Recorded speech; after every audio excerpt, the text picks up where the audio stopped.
Hello दोस्तों, welcome to my YouTube channel Mandir classes. तो friends, आप सब कैसे हैं? आई होप फ्रेंड्स आप सब बहुत अच्छे होंगे। तो चलिए फ्रेंड्स, आज के इस वीडियो में हम डिमांड के अनुसार लेकर के आ गए हैं मेंस्ट्रुएशन। मेंस्ट्रुएशन में हम पहले पढ़ेंगे फ्रेंड्स सर्कल के बारे में। तो आइए हम जानते हैं सर्कल क्या होता है। तो हमारा चैप्टर क्लास 10 का मेंस्ट्रुएशन मोस्ट इंपॉर्टेंट चैप्टर है, आप इसे ध्यान से पढ़िए। तो हम पहले मेंस्ट्रुएशन के बारे में थोड़ा सा जान लेते हैं फ्रेंड्स, क्या होता है। तो देखिए, मेंस्ट्रुएशन में क्या होता है कि हमारा 2 टाइप्स के फिगर आते हैं। पहला जो हमारा फिगर आता है उन्हें हम 2D बोलते हैं, 2D, ठीक है। दूसरा जो हमारा फिगर होता है, यानी जनरली जो भी आप फिगर आपके आसपास में दिख रही है वो 2D या तो 3D होती है, ठीक है। जो भी आपको ऐसा कुछ दिख रहा है, वस्तु ऑब्जेक्ट दिख रहा है या कोई चीज़ ऐसे ड्रॉ दिख रहा है, तो या तो वो 2D होगा या तो 3D होगा। तो सर ये 2D 3D क्या होता है, थोड़ा मुझे बता दीजिए। तो मैं आपको बता देता हूँ। जैसा कि देखिए, मेंस्ट्रुएशन में 2 टाइप्स के हमको फिगर देखने के लिए मिलेंगे, 2D और 3D। जैसे कि देखिए, 2D में क्या होता है कि इसमें आपको 2 डायमेंशनल के बारे में पढ़ना पड़ेगा। जैसे कि सर 2 डायमेंशनल क्या होता है, तो 2 डायमेंशनल का मतलब हो गया कि सर इसमें लंबाई होता है और सिर्फ चौड़ाई होगा। लंबाई और चौड़ाई यानी लेंथ एंड ब्रेथ। लेंथ और ब्रेथ के बारे में हमको इसमें जानना पड़ेगा। यानी 2D में होता है कि लेंथ और सिर्फ ब्रेथ के बारे में हमको इसमें थोड़ा डिस्कस करना होता है। सर तो 2D कैसा होता था? देखिए, 2D को हम सिर्फ क्या करते हैं ना, 2D को हम सिर्फ ड्रॉ कर सकते हैं, ऐसे उसको हाथ में नहीं उठा सकते हैं। यानी 2D को या तो हम एक प्लेन सरफेस पे, या तो हम बोर्ड पे, या तो पेज पे, या कुछ भी वॉल पे ऐसे में इसको ड्रॉ कर सकते हैं। जैसे कि मान लीजिए कि ये मेरा आयत है। अब बताइए, ये तो आयत है, क्या आयत को हम ऐसे हाथ में उठा सकते हैं? नहीं उठा सकते, क्योंकि इसको सिर्फ हम ड्रॉ ही कर सकते हैं। तो ये फिगर हमारा 2D में आ जाता है, ठीक है। जैसे कि एक ट्रायंगल हमारा हो गया, ट्रायंगल को भी हम ऐसे सिर्फ ड्रॉ कर सकते हैं। ये हमारा स्क्वायर हो गया। तो ये सिर्फ हमारे ये सब क्या होता है, 2D होता है, जिसमें सिर्फ लंबाई और चौड़ाई होती है। 2D 3D क्या होता है, तो आप लोग समझ गए होंगे कि 3D क्या होता है। तो 3D में हमारा लेंथ, लंबाई, चौड़ाई और ऊंचाई, यानी लेंथ, ब्रेथ एंड हाइट। देखिए, इसमें 3 चीज हमारा काम करता है, यानी लंबाई, चौड़ाई और ऊंचाई। ये जो तीनों आपस में मिल जाते हैं तब इनको हम 3D बोलते हैं। 3D मतलब 3 डायमेंशनल। जैसे कि सर कोई एक फिगर हमको बता दीजिए ना। जैसे कि ये फिगर ले लीजिए, आप यही ले लीजिए ना, मार्कर क्या है, एक सिलेंडर के रूप में है। इसका कुछ ना कुछ हाइट होगा, कुछ ना कुछ चौड़ाई यानी मोटाई होगा, है ना, और कुछ ना कुछ लंबाई इसका होगा। तो ये आपका क्या हो गया, 3D मार्कर हो गया। जैसे कि आप ले लीजिए पासा आप तो देखे होंगे ऐसे, पासा यानी 3D को हम हाथ में भी ले सकते हैं ऐसे। पासा तो आप ऐसे देखेंगे, तो पासा का क्या हो गया, 3D फिगर में आता है, 3D में होता है, ठीक है। तो 3D 2D समझ में आ गया। तो अभी हम सर्कल पढ़ेंगे। क्या पढ़ेंगे फ्रेंड्स? सर्कल, CIRCLE, यानी सर्कल हमारा कौन सा फिगर है? सर्कल हमारा 2D है। तो अभी हम सिर्फ 2D के बारे में जानेंगे। तो चलिए आज का हम इस वीडियो में हम सर्कल के बारे में देखते हैं, ठीक है। अगर आप इसे उतारना चाहते हैं तो उतार लें, हम सर्कल को देखते हैं। तो आइए हम सर्कल के बारे में देखते हैं। सर्कल क्या होता है, यानी वृत्त किससे कहते हैं? तो ये आपका वृत्त में एक सेंटर होता है, यानी एक बिंदु से, एक सेंटर से एक निश्चित दूरी पर खींचे गए क्या, कर्व को, यानी एक बिंदु से निश्चित दूरी पर, यानी इसका और इसका जो दूरी होगा ना फ्रेंड्स, यहाँ से यहाँ तक का दूरी, यहाँ से यहाँ तक का दूरी, यहाँ से यहाँ तक का दूरी, सब निश्चित होगा, सर्टेन होगा, यानी सब इक्वल होगा उसका डिस्टेंस। यानी एक निश्चित दूरी से खींचे गए कर्व को, लाइन को हम लोग क्या करते हैं, बाउंड्री लाइन को हम लोग वृत्त कहते हैं। समझ में आ गया? तो सर क्या यहाँ से यहाँ तक की जो दूरी होगी वो यहाँ से यहाँ तक की दूरी के आपस में बराबर होगी? जी हाँ, ये आपस में सब दूरियां बराबर होगी। अंडरस्टैंड? तो जैसा कि यहाँ से यहाँ तक की दूरी क्या है, आपका R है, ठीक है। और क्या फ्रेंड्स, यहाँ से यहाँ तक की दूरी, जैसे कि हम इसको O ले लेते हैं और इसे A और B, यानी O से जो A की दूरी होगी आपका, उसको रेडियस बोलेंगे। क्या बोलेंगे? त्रिज्या बोलेंगे। यानी सर, यानी O से, यानी सेंटर से अगर कोई भी वॉल को ऐसे टच करेगी कोई भी रेखा, तो उसे हम क्या बोलेंगे? रेडियस, यानी बोलेंगे उसको हम त्रिज्या, यानी रेडियस, ठीक है। यानी इसको, रेडियस को हम लोग R से लिखते हैं, यानी ये आपकी वृत्त की त्रिज्या हो जाती है। तो सर क्या वो भी एक त्रिज्या है? हाँ, वो भी एक त्रिज्या है। तो सर क्या ऐसे वृत्त में कितनी सारी त्रिज्याएं होती हैं? तो एक वृत्त में बहुत सारी त्रिज्याएं होती हैं, यानी अनंत, इनफाइनाइट त्रिज्या, यानी इनफाइनाइट रेडियस होते हैं, ठीक है। अब आते हैं हम लोग पैरामीटर्स पे कि सर अब क्या होता है कि ये जो आपका त्रिज्या यहाँ से यहाँ तक है, अगर इसी सेंटर से अगर यहाँ तक की दूरी को हम ऐसे मिला दे, यानी इसको ए और इसको बी दे दे, यानी ए से जो बी की अब जो दूरी हो जाएगी, अब यहाँ से यहाँ तक एक लंबा दूरी बन गया ना। यानी क्या देख रहे हैं कि यहाँ पे दो त्रिज्या हो गया, त्रिज्या एक यहाँ और एक यहाँ भी त्रिज्या, यानी क्या हो गया, डबल त्रिज्या हो गया। त्रिज्या को हम 2 गुना कर दिए ऐसे, यानी ए से जो बी की अब डिस्टेंस होगी इसको हम लोग बोलते हैं व्यास। क्या बोलते हैं? व्यास, डायमीटर इसको बोलते हैं इंग्लिश में। यानी इसको हम लोग, इसको तो आर से लिखते हैं, ठीक है। अब इसको हम लोग डायमीटर को किससे लिखेंगे, तो डायमीटर को हम ऐसे लिखते हैं, यानी इसको हम लोग व्यास बोलते हैं। क्या बोलते हैं? व्यास। यानी इसको हम लोग जनरली डी से लिखते हैं। यानी आप क्या समझे कि जो आपका व्यास होता है, डायमीटर होता है, वो त्रिज्या के क्या होता है, 2 गुना होता है। यानी आप इसको ऐसे ही बोल सकते हैं, डी बराबर 2r। यानी क्या देख रहे हैं कि 2 गुना त्रिज्या का है ना, त्रिज्या एक यहाँ एक त्रिज्या, यानी 2 गुना हो गया किसका, डायमीटर का। तो ये आपका डायमीटर होता है। अब आइए हम मेन टॉपिक पे आते हैं कि आखिर सर ब्रीथ का अगर हमको कुछ निकालने के लिए बोलेगा तो कैसे निकालेंगे। तो पहला अगर आपसे कोई चीज़ पूछेगा तो आपका होता है ब्रीथ का क्षेत्रफल, यानी एरिया ऑफ सर्किल। क्या बोलेंगे, सॉरी, एरिया ऑफ सर्किल, ठीक है। अब ब्रीथ का क्षेत्रफल कैसे निकालेंगे सर, तो ब्रीथ के क्षेत्रफल निकालने के लिए एक हमारा फॉर्मूला होता है, पाई आर स्क्वायर। ये हमारा फॉर्मूला था ब्रीथ का क्षेत्रफल निकालने। सर ये पाई क्या होता है, तो देखिए पाई एक वैल्यू है जिसका, पाई को हम लोग अगर जनरली देखा जाए तो एक अपरिमेय संख्या है, और पाई का 2 मान होता है। जैसे कि भिन्न में देखा जाए तो 22/7 होता है पाई बराबर, ठीक है। और पाई को देखा जाए तो अगर डिवाइड करेंगे इसको तो कितना होता है, 3.142। ये होता है हमारा पाई का मान। जैसे कि आप इसे डिवाइड देख लेंगे, 7 के 21 हो गया, बाकी बच गए 1, तो कितना हो गया, 10 हो गया, तो 7 एकम 7 ऐसे लगाएंगे तो 3.142 इस तरह से आएगा। तो ये हमारा पाई का जनरली मान होता है। बाकी हम डिस्कस करेंगे पाई के बारे में पूरा फुल्ली डिस्कस। अब आइए दूसरा हमारा जो आता है, इसमें पूछेगा सर क्षेत्रफल क्या होता है। तो देखिए क्षेत्रफल क्या होता है, अब इसे हम इरेज कर देते हैं क्योंकि आप समझ गए होंगे रेडियस क्या होता है। हम सब आपको बहुत आराम से बता रहे हैं फ्रेंड्स, एकदम 0 लेवल, जो बच्चा नहीं भी जानता वो भी सीख जाएगा, ठीक है। अब देखिए ये जो आप बाउंड्री लाइन ऐसे देख रहे हैं, बाउंड्री लाइन ऐसे, अभी क्या ये बाउंड्री लाइन के जो अंदर का कुछ ना कुछ स्पेस होगा। जैसे कि मान लीजिए कि हम यहाँ पे ऐसे मार्कर को ऐसे रख दिए, मार्कर कुछ ना कुछ ऐसी जगह घेर रही होगी। मान लीजिए कि हम अपने हाथ को यहाँ पे हम ऐसे रख दिए, जैसे कि हाथ यहाँ पे ऐसे रख दिए, मेरा हाथ कुछ ना कुछ यहाँ पे जगह छेक रहा होगा। जो मेरा हाथ जगह छेक रहा है, जो ये सर्कल जगह छेक रही है, उसी को हम लोग क्षेत्रफल बोलते हैं, उसी को हम लोग एरिया बोलते हैं, ठीक है। तो क्या हो गया, ब्रीथ का क्षेत्रफल यानी पाई आर स्क्वायर इसका होता है, ठीक है। दूसरा आते हैं ब्रीथ की परिधि, यानी इंग्लिश में बोलते हैं सरकमफेरेंस ऑफ सर्कल, यानी ब्रीथ की, सॉरी सरकमफेरेंस बोल सकते हैं या पैरीमीटर्स भी बोल सकते हैं, दोनों एक, यानी परिमाप भी बोल सकते हैं और आपका इसको परिधि भी बोल सकते हैं, ठीक है। यानी ब्रीथ की परिधि। सर ये परिधि क्या होता है, जैसे कि देखिए ये ब्रीथ में आप ऐसे से गोल गोल ब्लैक कलर का ऐसे देख रहे हैं, बाउंड्री ऐसे देख रहे हैं ना। जैसे कैसे होता है कि मान लीजिए कि रिंग है, रिंग ऐसे यहाँ पे हम रख दिए, ठीक है, और रिंग जो भी ऐसे बाउंड्री लाइन से दिख रहा है रिंग का, वही हमारा होता है पैरीमीटर। ये जो रिंग आपका दिख रहा है, ठीक है ना, यही रिंग आपका पैरीमीटर होता है। यानी ए से लेकर के जो भी दूरी यहाँ से जाते जाते ए तक पहुँचेगी, वही आपका पैरीमीटर होता है। सर तो ब्रीथ का पैरीमीटर क्या होता है, यानी परिमाप का फॉर्मूला क्या होता है, यानी सरकमफेरेंस का यानी परिधि का क्या होता है, तो परिधि का होता है 2 पाई आर। अब बोलेंगे सर ये 2 पाई आर कैसे आ गया, कहाँ से आ गया, क्यों आ गया।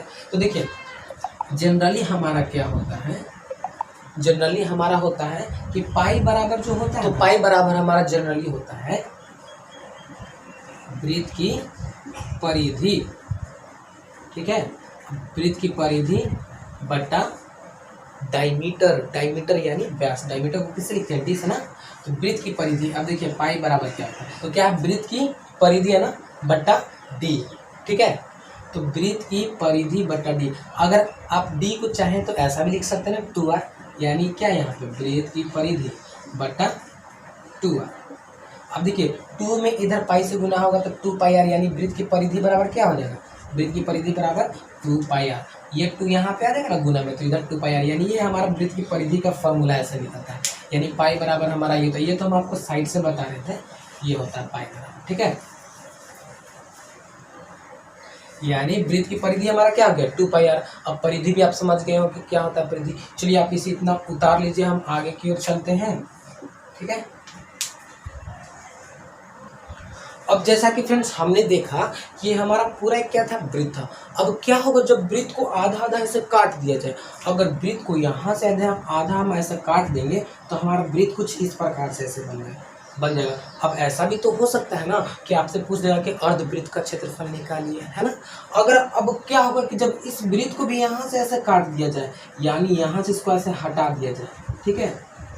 अब आपको बोलेगा कि ये जो चौथे भाग का क्षेत्रफल है उसका हमको निकाल के दिखाइए। तो चलिए हम ये चीज़ देखते हैं, तो जिन्हें हम सेमी सर्किल बोलते हैं यानी अर्धवृत्त बोलते हैं। तो हमारा क्या हो गया, पहला हमारा 2 उधर बता देते, तो ये हमारा तीसरा हो गया यानी अर्धवृत्त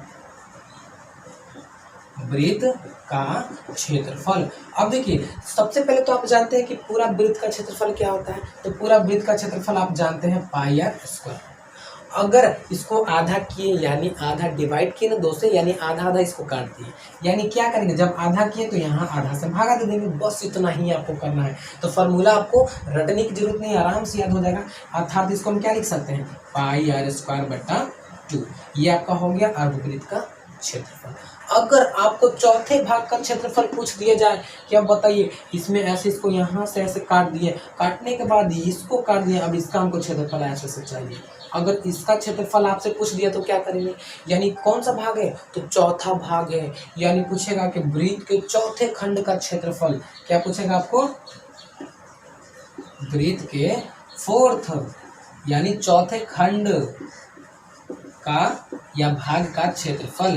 तो क्या करेंगे आप, कुछ नहीं, क्षेत्रफल पूरा वृत्त का क्या होता है, तो पाई आर स्क्वायर होता है सर, और चौथा भाग पूछ रहा तो क्या करेंगे, जस्ट लाइक 4 से भागा कर देंगे, ये आपका हो जाएगा वृत्त के चौथे भाग का क्षेत्रफल। समझ में आया। तो ये चीज़ आपके लिए है, मोस्ट इंपॉर्टेंट है, आप समझ लीजिए। हम नेक्स्ट चलते हैं, इसे आप उतार लीजिए।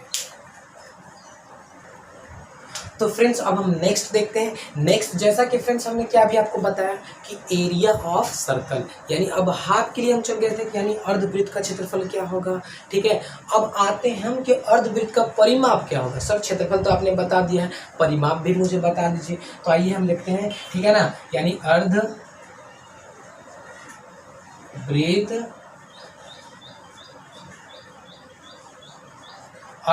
का क्या परिमाप, यानी अर्धवृत्त का परिमाप बोले या परिधि बोले।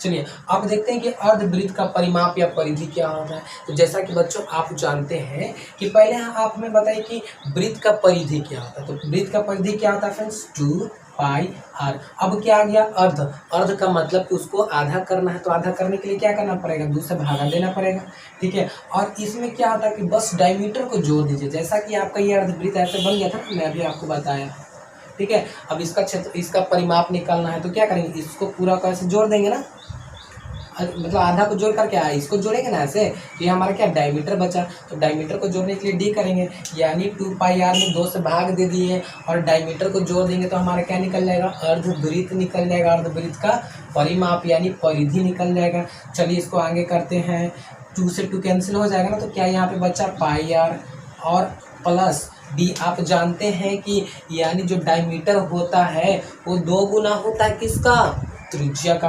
तो आप जानते हैं ना डायमीटर होता है 2r, यानी त्रिज्या का 2 गुना होता है। यहाँ से यहाँ तक को डायमीटर बोलते हैं ना, और यहाँ भी त्रिज्या यहाँ भी त्रिज्या, दोनों मिलता है तब जाकर के व्यास बनता है, यानी डायमीटर बनता है आपका ऐसे, यानी d बराबर 2r।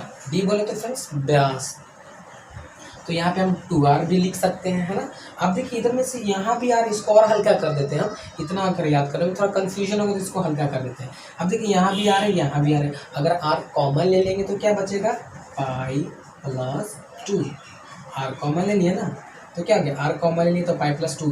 तो ये आपका फॉर्मूला हो गया किसका फ्रेंड्स, ये आपका फॉर्मूला हो गया अर्धवृत्त का परिमाप का। अब इसी में हम देखते हैं कि आपको क्या होगा कि आपको ना कभी कभी रिंग का क्षेत्रफल पूछेगा, जैसे कि आप अंगूठी पहनते हैं या कोई चीज़ ऐसे रिंग वाले देखें या चूड़ी देखे हैं, तो उसका आपको क्या पूछेगा फ्रेंड्स कि क्षेत्रफल बताइए, रिंग का क्षेत्रफल क्या होता है। ठीक है, तो चलिए इसे आप राइट डाउन कर लीजिए, मैं इसे मिटा देता हूँ। रिंग देखते हैं।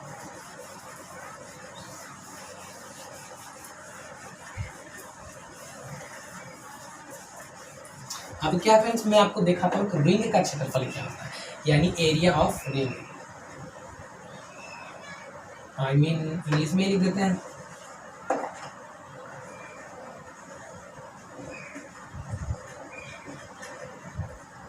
ऐसे ना, एरिया ऑफ रिंग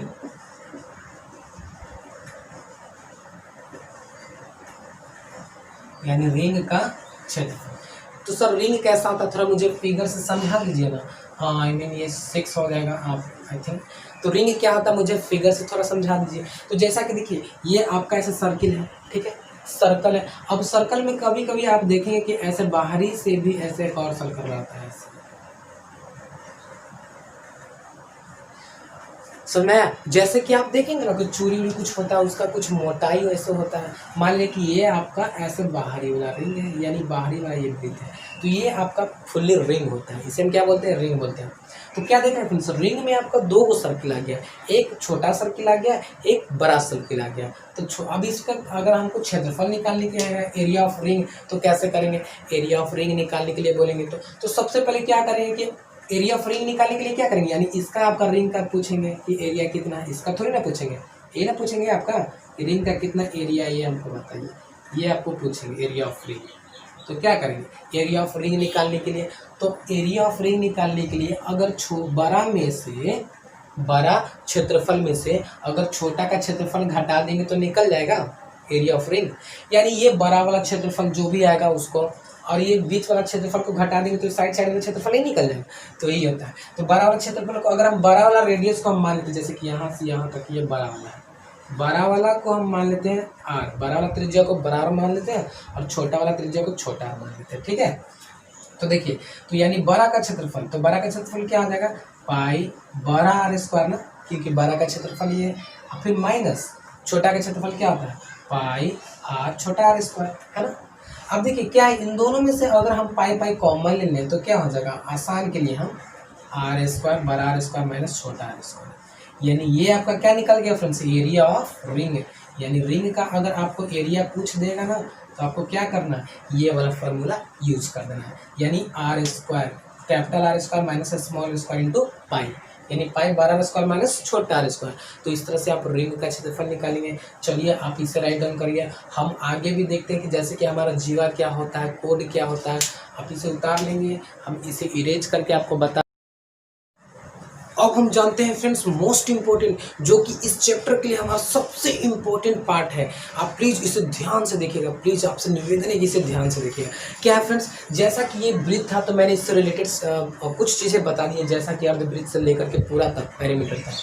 अब आते हैं कि सर चाप क्या होता है और जीवा क्या होता है। अब इसमें प्रश्न में कभी कभी आपसे पूछेंगे कि चाप की लंबाई निकालिए, जीवा क्या होती है। तो सबसे पहले इन चीज़ को हमको जानना बहुत जरूरी है, उसके बाद हम इनका फार्मूला को लिखवा देंगे। जैसा कि चाप क्या होता है, तो देखिए ये हमारा वृत्त है, ठीक है, ये हमारा वृत्त है। अब वृत्त में क्या करेंगे कि हम यहाँ से इसको ब्रेक कर देते हैं, यहाँ से अगर इसको मैं ऐसे ब्रेक कर दें, सर किसको ब्रेक करेंगे, तो ये आप जो देख रहे हैं, ये जो ऐसे लाइन देख रहे हैं आर्क, इसी को हम चाप बोलते हैं। यहाँ से ब्रेक करके ऐसे हटा दिए, देखिए यहाँ से ऐसे ब्रेक करके मान लिया जाए, इतना निकाल लिए, इतना पार्ट हम यहाँ से निकाल लिए। ये जो पार्ट निकला यही पार्ट आपका जीवा होता है, यही पार्ट आपका आर्क होता है, यही पार्ट आपका आर्क होता है, यानी चाप होता है। कभी कभी आप अगर कंपास के द्वारा ऐसे मेजर करते होंगे तो कभी कभी ऐसे 90 डिग्री बनाते होंगे, तो ये आर्क आप लेते हैं, कितना डिग्री का आर्क, कितना डिग्री का आर्क लेकर के यहाँ पे एंगल बनाते हैं। तो ये जो आप आर्क ऐसे लेते हैं ना, यही आपका चाप होता है, चाप की लंबाई होता है, यानी आर्क होता है। तो यहाँ से यहाँ तक की जो डिस्टेंस ऐसे हम निकाल के काट के निकाले, ये आपका क्या होता है फ्रेंड्स, चाप होता है। तो सर चलिए चाप तो हम समझ गए, अब मुझे आर्क बता दीजिए, आर्क क्या होता है, यानी आर्क तो हो गया, यानी जीवा हमको बता दीजिए, यानी कोड क्या होता है, इसको इंग्लिश में क्या बोलते हैं, जीवा को कोड। चलिए ये इस चीज़ को हम जानते हैं, ठीक है, इसे हम इरेज कर देते हैं। अब देखते हैं हमारा जीवा क्या होता है। तो देखिए जीवा क्या होता है, अगर यहाँ से अगर कोई ऐसा लाइन खींच करके इस वृत्त को हम दो भाग में बांट दिए, तो ये जो हमारा बटा हुआ भाग होता है ना, यही हमारे यहाँ से यहाँ तक जो ऐसा लाइन होता है, इसी लाइन को ही हम लोग क्या बोलते हैं, जीवा बोलते हैं। ठीक है, तो आपसे पूछा है कि जीवा की लंबाई भी बताइए, तो आपको बताना होगा यानी यहाँ से यानी ए और जो बी होगी यही आपका जीवा होगा। तो जीवा और आप चाप में अंतर समझ में आ गया। चाप क्या होगा, ये जो लाइन ऐसे कट करके निकलेगा ना, ये जो ऐसे, ये आपका क्या हो गया, चाप हो जाएगा। और ये जो लंबाई यहाँ से यहाँ तक ये आपका क्या हो जाएगा, तो ये आपका जीवा हो जाएगा। ठीक है, यानी कोड। अब आते हैं हमारा नेक्स्ट, जैसे कि मेजर सेगमेंट क्या होता है, माइनर सेगमेंट क्या होता है, यानी मेजर और माइनर में हम लोग डिफरेंस देखते हैं। जैसे कि दीर्घ खंड हो गया, लघु खंड हो गया।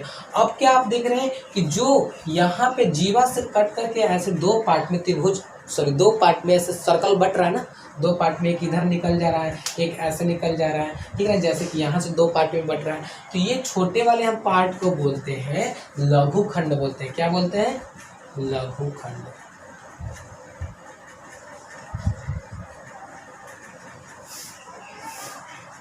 और इस बड़े वाले पार्ट को बोलते हैं, ये जो बड़ा वाला आपका क्षेत्रफल ऐसे दिख रहा है, इसको हम लोग बोलते हैं दीर्घ खंड। क्या बोलते हैं, दीर्घ खंड।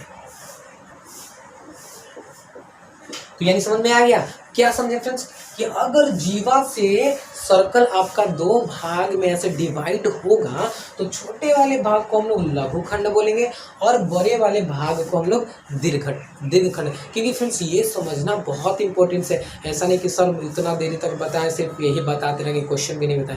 नहीं, ये समझना आपका बेसिक चीज बहुत इंपॉर्टेंट है। अगर ये समझ में आ गया आपको, तो प्रश्न को आप बहुत आसानी से कर पाओगे, बहुत, ये मेरा वादा है। ठीक है, तो लघु खंड हो गया, दीर्घ खंड हो गया। अब आते हैं हम लोग इसमें, अब देखिए मेजर सेक्टर आपका हो गया, माइनर सेक्टर, यानी सेगमेंट और सेक्टर में आपको अंतर थोड़ा समझ में आना। जैसे कि दीर्घ त्रिज्या खंड, ये क्या है फ्रेंड्स, इसका नाम त्रिज्या खंड इसका नाम हो गया।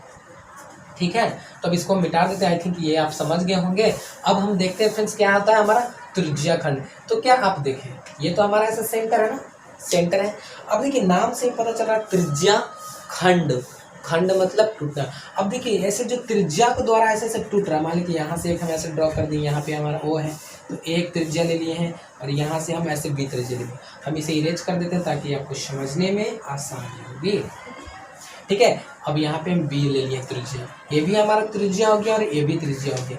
अब इस त्रिज्या के कारण क्या किए कि ऐसे हम यहाँ से सर्कल में से ऐसे काट करके निकाल लिए। तो यहाँ से जो हम ऐसे काटे, तो हमारा किस प्रकार से ऐसे पार्ट बना, ऐसे बना ना, देखिए इस तरह से आई थिंक कुछ ऐसे बन रहा है ना। तो ये जो हमारा पार्ट निकल के आया ना, यानी त्रिज्या के कारण ऐसे पार्ट हमारा निकल के आ गया, तो उसको हम त्रिज्या खंड बोलते हैं। अब इसी में छोटे वाले भाग को हम लोग बोलते हैं लघु त्रिज्या खंड, और ये जो बड़ा वाला ऐसे पार्ट आपका बन रहा है उसको हम दीर्घ त्रिज्या खंड बोलते हैं। तो आई थिंक फ्रेंड्स आपको ये चीज़ समझ में आ गई होगी कि त्रिज्या खंड क्या होता है। तो चलिए हम फिर से आपको एक बार बता देते हैं, जैसा कि चाप क्या होता है। तो चाप हमारे यहाँ से यहाँ तक की जो ऐसे लंबाई होगी, ये हमारा चाप हो गया। इधर से भी ऐसे लंबाई हो सकती है, यानी जो ऐसे कर्व वाला जो रेखा होगा ना, वही हमारा चाप होता है। ठीक है, अब क्या होता है, जीवा क्या होता है, तो जीवा यहाँ से यानी यहाँ से यहाँ तक की जो लाइन से टच करेगी, तो वही हमारा जीवा होता है। अब पूछेंगे सर क्या जीवा यहाँ से अगर सेंटर से होती हुई ऐसे जाएगी, तो हाँ ये भी आपका जीवा हो सकता है। यानी सबसे बड़ी जीवा तो आपका यही होगा। यानी एक तरह से डायमीटर का आप डेफिनेशन भी यहाँ से नया दे सकते हैं कि जो एक दीवार से यानी एक सरफेस दूसरे सरफेस को होते हुए अगर टच करेगी, तो उसको हम क्या बोलेंगे, डायमीटर बोलेंगे, जो कि सेंटर से होते हुए जाना है।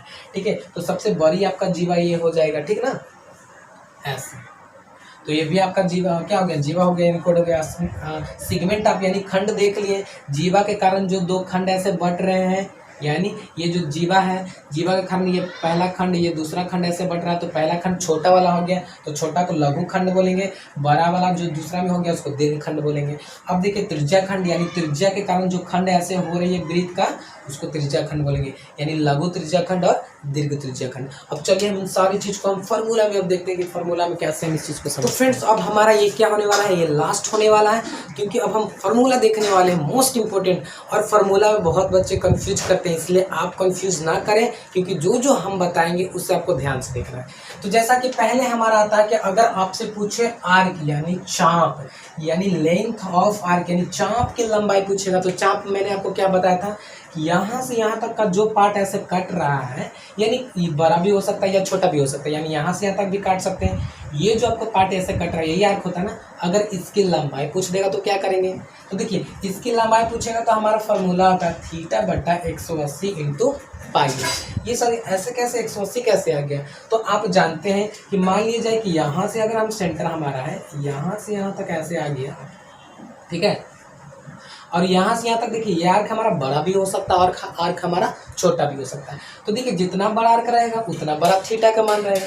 तो यहाँ से यहाँ तक हमारा थीटा कितना आता है, ऐसे इस थीटा को टोटल को हम ले लिए 180, और जो हमारा आर्क की जो थीटा होगी उसको थीटा कर रख करके ऐसे डिवाइड कर देंगे तो हमारा क्या निकल जाएगा, आर्क निकल जाएगा। ठीक है, तो ये हमारा आर्क का लेंथ निकालने का ये फॉर्मूला हो गया थीटा बटा 180 इंटू पाई आर। आप इसको ऐसे ही याद भी कर सकते हैं, pi r theta pi r theta बटा 180। आप चाहे तो इसको ऐसे भी याद कर सकते हैं ना,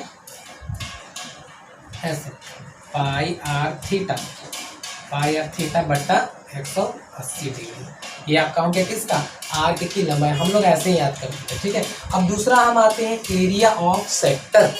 क्या आते हैं, एरिया ऑफ सेक्टर। जैसा कि आप इधर देख रहे हैं एरिया ऑफ सेक्टर निकालने के लिए तो पहले बात करें कि सर सेक्टर क्या होता है। सेक्टर और सेगमेंट हम आपको बताए थे। तो सेक्टर मतलब त्रिज्या खंड। जैसा कि ये देख रहे हैं त्रिज्या यहाँ से यहाँ तक आ रहा है, ये त्रिज्या यहाँ से यहाँ तक आ रहा है, और जो ये खंड ऐसे कट करके त्रिज्या से निकल गया वृत्त से, ये आपका त्रिज्या खंड। तो अभी हम आपको किसका बता रहे हैं, माइनर का हम अभी आपको बता रहे हैं, यानी छोटे वाले का आपको क्या निकालना है, त्रिज्या खंड का क्षेत्रफल निकालना। तो क्या करेंगे, थीटा बटा 360 इंटू पाई आर स्क्वायर। ये सर ये कैसे हो गया, आप जानते हैं कि पूरे वृत्त का क्षेत्रफल पाई आर स्क्वायर होता है। अगर पाई आर स्क्वायर में से जितना एंगल बन रहा है, और ये पूरा एंगल कितना का होता है, ये पूरा एंगल तो आपका 360 डिग्री का होता है। तो देखिए पूरा एंगल को ऐसे नीचे रख देंगे, यानी टोटल एंगल का मान नीचे, और जितना एंगल का आपका ऐसे आपको त्रिज्या खंड निकालना है, काटना है, उसको से आपको क्या करना है, डिवाइड कर देना और पाई आर स्क्वायर से गुना कर देना, क्योंकि पाई आर स्क्वायर तो वृत्त का क्षेत्रफल होता है। तो इस तरह से आपका ये निकल जाएगा। तो यानी कि एरिया ऑफ सेक्टर यानी त्रिज्या खंड का क्षेत्रफल क्या आ जाएगा, पाई आर स्क्वायर थीटा बटा 360। आप इसको ऐसे भी याद कर सकते हैं, पाई आर स्क्वायर थीटा बटा 360। इसको हम लोग ऐसे ही याद करते थे, तो हम इसको ऐसे आपके लिए सुविधा के लिए लिख देते हैं, पाई आर स्क्वायर थीटा बटा पाई आर स्क्वायर थीटा, यहाँ पे थीटा बटा 360। तो पाई आर स्क्वायर थीटा बटा 360। अगर किसका, त्रिज्या खंड का, अगर आपको ये छोटा वाला भाग का बोले तब। अब आप बोलेंगे किस तरह, अगर बड़ा वाला का पूछेगा था, यानी इसका पूछेगा तो क्या करेंगे, इसका अगर आपसे पूछ दिया तो आप क्या करेंगे, तो सुनिए, इसका पूछ दिया तो ये बड़ा वाला जो थीटा आपका एंगल बनेगा, बड़ा वाला जो एंगल बनेगा, यहाँ बड़ा वाला एंगल का मान रख देंगे, बाकी 100 प्रोसेस कर देंगे, आपका बड़ा वाला निकल जाएगा। मान लीजिए कि यहाँ 30 बनता है, तो बड़ा वाला कितना बोलेगा, कितना बनेगा, एक 360 में से ऐसे घटाएंगे ना, तो जो बनेगा इधर रख करके निकाल देंगे। ऐसे समझ में आया। इसे हम इरेज थोड़ा कर देते हैं। हाँ। अब आइए हम देखते हैं, अब हमारा क्या आ गया, एरिया ऑफ सेगमेंट। सेगमेंट बोले तो सेंस हमारा क्या, वृत्त खंड, यानी वृत्त को हम लोग ऐसे ऐसे खंड करके बांट रहे हैं, उसका हमको चाहिए। तो देखिए मान लीजिए कि यहाँ पे आपका जो कोड है आपका ऐसे जीवा है, ये जीवा है ना आपका, ये जीवा है। अब हमको इसकी क्या निकालना, इसकी लंबाई ऐसे निकालना है, जीवा की, सॉरी जीवा का हमको ऐसे क्षेत्रफल निकालना है, लंबाई नहीं। तो हमको ऐसे क्या करना है, जीवा का क्षेत्रफल निकालना है। तो क्या करेंगे, जीवा का क्षेत्रफल निकालने के लिए फ्रेंड्स आप हमको बताइए, जैसा कि मैंने आपको यहाँ क्या कर दिया, एरिया ऑफ सेगमेंट यानी वृत्त खंड का क्षेत्रफल निकालने के लिए यहाँ पे दे दिया है। तो देखिए सेम प्रोसेस वही करेंगे, ये तो हमारा रहेगा पाई आर स्क्वायर थीटा बटा 360। तो देखिए अगर इससे गुना कर देंगे तो पाई आर स्क्वायर थीटा बटा 360, और हमको क्या करना है, इसका भाग को हमको हटाना है। तो इसको त्रिभुज को हटाने के लिए हम क्या करते हैं, यहाँ पे साइन को यहाँ पे इंक्लूड करते, ताकि ये त्रिभुज हट जाएगा तो सिर्फ हमको इसका पार्ट का मान निकल जाएगा। तो ये पूरा फार्मूला आपके सामने हमने बता दिया। तो इसे आप कैसे याद करेंगे, अगर आप इससे मल्टीप्लाई करेंगे तो ऐसे हो सकता है, पाई आर स्क्वायर थीटा बटा 360 हमारे 100। आप चाहेंगे तो इसको ऐसे भी लिख सकते हैं, आर में इससे गुना कर दीजिए तो क्या हो जाएगा, पाई आर स्क्वायर थीटा, तो थीटा बटा 360, फिर माइनस है तो माइनस 1/2 है तो 1/2, और फिर आर में गुना करेंगे तो आर स्क्वायर। आप इसे ऐसे भी याद कर सकते हो। तो ये किसका निकल गया, वृत्तखंड का क्षेत्रफल ये वाला। और बड़े भाग का निकालना होगा तो क्या करेंगे, थीटा जो आपका बड़ा बनेगा उसके अनुसार से इधर कर देंगे, ठीक है। तो ये आपका किसका निकल गया, वृत्तखंड का क्षेत्रफल। तो आई होप फ्रेंड्स ये पूरा फॉर्मूला वाला प्रोसेस आपको समझ में आ गया होगा। ये पूरा बेसिक डिटेल्स था।